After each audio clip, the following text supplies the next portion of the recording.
धीरे धीरे रे मना धीरे सब कुछ होए, माली सींचे 100 घड़ा पर ऋतु आए फल होए। सब कुछ एक साथ नहीं होगा, एक साथ नहीं बदलेगा, एक साथ सब कुछ नहीं हो जाएगा, एक साथ जैसे ही माला उठाई भगवान प्रकट नहीं हो जाएगा। एक कथा करवाई तो सब गलत आहारों को, गलत वृत्तियों को नहीं छोड़ देंगे, एक बार में कुछ नहीं होगा। कैसे होगा? धीरे धीरे रे मना धीरे सब कुछ हो, धीरे धीरे परिवर्तन होता है, धीरे धीरे बदलाव आता है, धीरे धीरे हम व्यवस्थित होते हैं। बस सेवा पकड़ ले अपने हाथ में, सब संभव है। सेवा है परमो धर्म, सेवा परम धर्म। सेवा से मन पवित्र होता है, मन निर्मल होता है, और मन निर्मल परमात्मा का वास कराता है। जो करते रहोगे जतन धीरे धीरे, करो प्रेम भक्ति से सेवा हरि की। कुछ करना तो पड़ेगा, कोई सेवा, कोई संकल्प, कोई व्रत अपने जीवन में धारण करो, कुछ अपने जीवन में उतारो, कुछ अपने जीवन में धारण करो। कोई एक व्रत तो लेकर देखो, कोई एक संकल्प तो उतार कर देखो, कोई एक प्रतिज्ञा तो अर्पण करके देखो, कुछ तो मन में धारण करके देखो। फिर परमात्मा कैसे धीरे धीरे धीरे धीरे आपको अपनी ओर लेकर आते हैं। एक उतत्य नाम के बालक के, जो ऐसा बालक था कि जिसमें कोई बुद्धि नहीं थी, कोई ज्ञान नहीं था, कुछ नहीं था, ब्राह्मण का बालक था, ब्राह्मण का पुत्र था। लेकिन उस बालक में जब कोई बुद्धि नहीं, कोई ज्ञान नहीं, कुछ नहीं, अनभिज्ञ सा, नादान सा, और ब्राह्मण के घर में मूर्ख बालक पैदा होना, तो ये तो एक बड़ा अभिशाप। और ये भी जो गौमिल ऋषि थे, गौमिल ऋषि ने श्राप दे दिया था इनके पिता को, इस बालक के, तभी इस तरह का बालक पैदा हुआ था। ये पूरी कथा आती है जब देवी भागवत कथा हम करते थे, उस कथा में तो पुत्र प्राप्ति के लिए ही यज्ञ कराया, और उस यज्ञ में जब मंत्र उच्चारण किए तो बुजुर्ग थे गौमिल ऋषि, तो बुजुर्ग होने के कारण मंत्र का जो स्वर था वो थोड़ा इधर उधर हो गया, थोड़ा भंग हो गया स्वर। तब क्रोध करके एकदम कहा कि मैं इसीलिए यज्ञ करा रहा हूं कि मेरा पुत्र अच्छा हो, तुम स्वर ही भंग कर दे रहे हो, तो किस तरह मेरा पुत्र ऐसा होगा।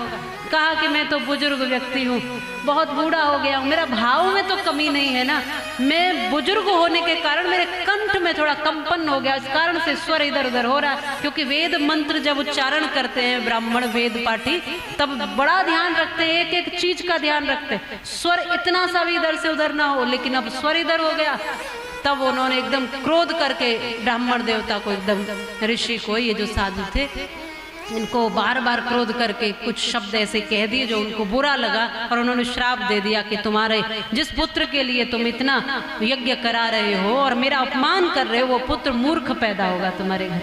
अब वो मूर्ख ही पैदा हुआ बिल्कुल, और ब्राह्मण के घर में मूर्ख बालक पैदा होना, तो ये तो एक तरह से बालक ना हो तब ज्यादा अच्छा।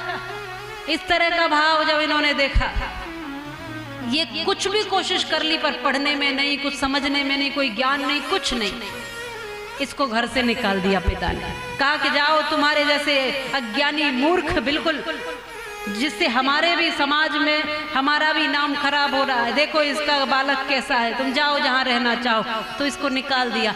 ये बालक था वैसे बहुत भोला सा, इसने जाकर के जंगल में एक अपनी कुटिया बना ली, और ये बहुत कम बोलता था, बोलता ही नहीं था, माने इसके कोई ज्यादा शब्द ही नहीं थे वाणी में, बोलता नहीं था। लेकिन इसने मन में एक व्रत ले लिया, एक संकल्प ले लिया कि जब भी मैं बोलूंगा तो सत्य ही बोलूंगा।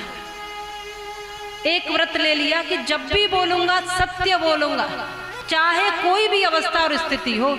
तो उस कारण से पूरे क्षेत्र में इनका नाम सत्यव्रत पड़ गया। क्या? सत्यव्रत।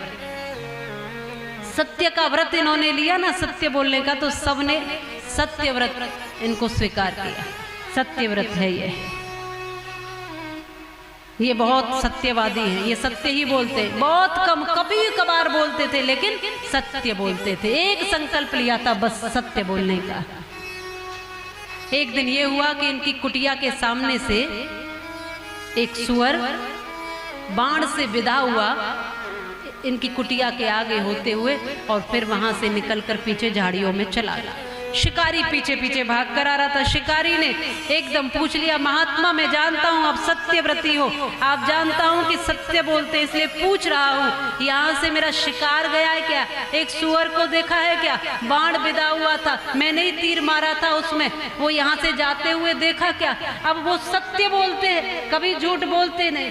अब यदि वो यह कहते हैं सत्यव्रत कि मैंने जाते हुए देखा है, तो ये मार देगा और जीव हत्या लगेगी, जीव हत्या का पाप मुझ पर लगेगा। और यदि कहता हूं कि नहीं देखा तो मेरा व्रत टूट जाएगा, संकल्प टूट जाएगा।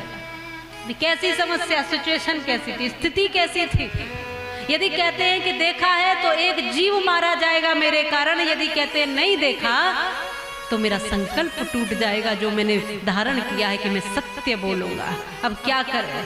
जैसे ही जब वो सुअर निकला था तब उसकी पीड़ा को देखकर बाण विधाता, खून निकला था उसके, तो एकदम इनके मुख से निकला था ए शब्द, जैसे एकदम से बोलते तो कम ही थे, इनके मुख से निकला ए। और जो एम जो शब्द है वो माँ भगवती का बीज मंत्र है, वो देवी माँ का बीज मंत्र है। जब हम भक्ति करते हैं भगवती के जब नाम की, तब उसमें एम जो शब्द होता है उससे उनके वो मंत्रों में विशेष मंत्र, मूल मंत्र, बीज मंत्र माना जाता है एम।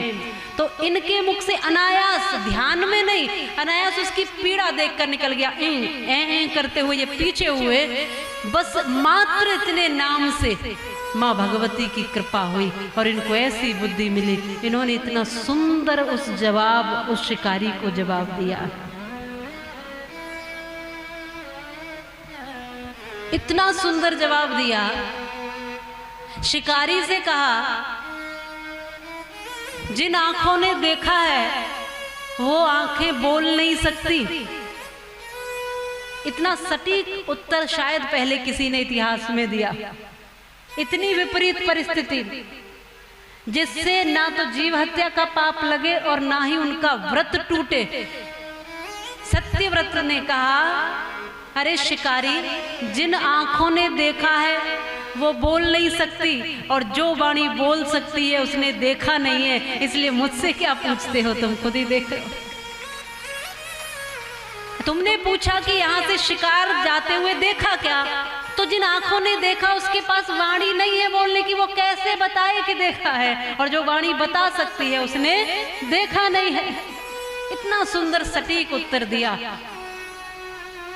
मुझे क्या पूछते हो? किम प्रक्षसी पुनः पुनः, या पश्यति सा न ब्रूते, सा ब्रूते या न पश्यति। अरे शिकारी, मुझे क्या पूछते हो?